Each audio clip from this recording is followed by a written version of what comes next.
Good morning, welcome to another daily devotion. Today's a slightly shorter one and is entitled Light is Come into the World, and is taken from John chapter 3 verse 19.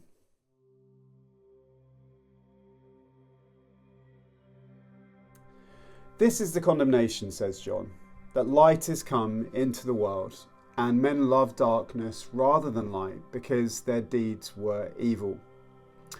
This verse lives on the same street in Scripture as its famous neighbour John 3:16, and only 3 verses down.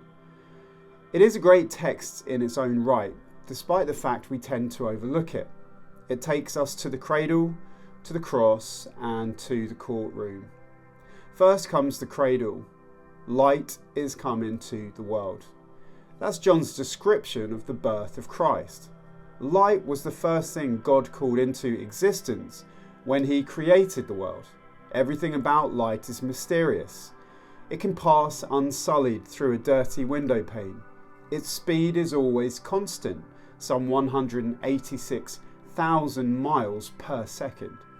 It is the great invariable in a world of constant motion, shifting patterns, and endless change. Jesus, the light of the world, is always the same. He is the same yesterday and today and forever, Hebrews 13:8. When on earth, he treated all people with the same unwavering honesty, love, holiness, and courtesy. He loved the elder brother just as much as he loved the runaway prodigal. He loved that scheming scoundrel Caiaphas just as much as he loved the attentive Nicodemus. At Bethlehem, God wrapped up deity in humanity. He appeared as a little babe, dressed in swaddling clothes, lying in a manger.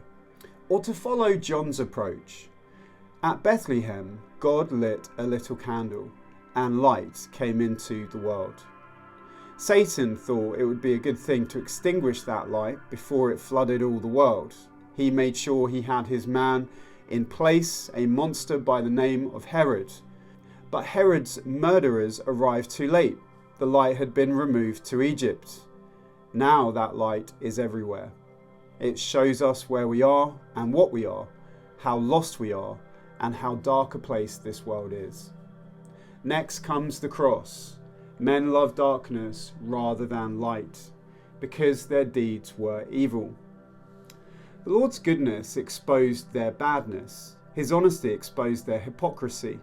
His holiness exposed their wickedness. The authority of his teaching exposed their emptiness. Their answer was to get rid of him. This is your hour and the power of darkness, he told them, Luke 22:53. They lied about him, hired false witnesses against him, and crucified him. But even on the cross, Jesus demonstrated who he really was and who in fact was in control. He put out the sun, and total darkness reigned for 3 long hours. Then, as a parting gift, just before he died, he turned the light back on again. Then he died, and the true light went out, not for a brief 3 hours, but for 3 whole days. Then back he came. The darkness could not conquer the light after all. This brings us to the courtroom.